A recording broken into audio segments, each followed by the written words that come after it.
Sir Bob, kani ba daw ang issue sa pagpaguba sa balay paghawa na mo? Wa gyud unta may problema kung gipariha pa lang may early 90s sa mga officers sa officers village nagpuyo na sila ra mismo naguba silang balay kay nakadawat man sila. Compensation. Compensation pero gikan sa airport ang kwarta nga transaction gikan sa airport. So was like problema ang para sa amo wala gihatag. So ang rumors di mi ka mention ugan nga igor man may pahawaon kay ultimo ra baya nga enlisted ra. No, sayon ra. Bakit akong nadunggan din na doon ay mga officers ya, doon na say ka ng mga enlisted lang. Sabi kalainang na puro mo nagserbisyo. Murag ang ranggo ra masiguro mo diferensya na.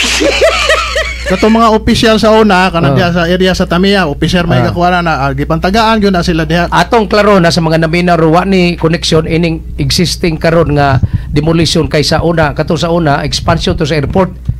Kato sa una taw-taw na to nahitabo no. Tamiya, opisyal sa una diha. Pastilan.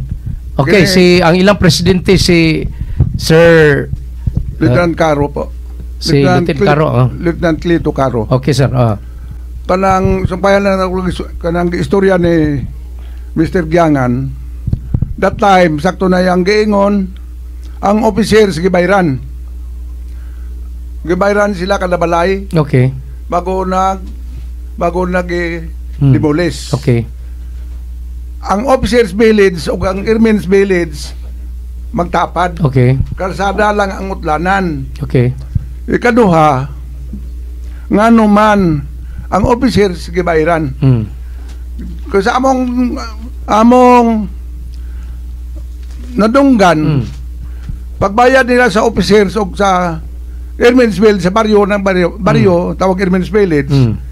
Dungan kuno bayad sa mga abuitis. Sus. Bantog ra. Kaya ang ilang agreement 2025 gamiton sa abuitis ang airmen's village. Therefore kaming tanan diha ilang pawaon krok by krok this year 2025 kay gamiton sa abuitis ang yuta.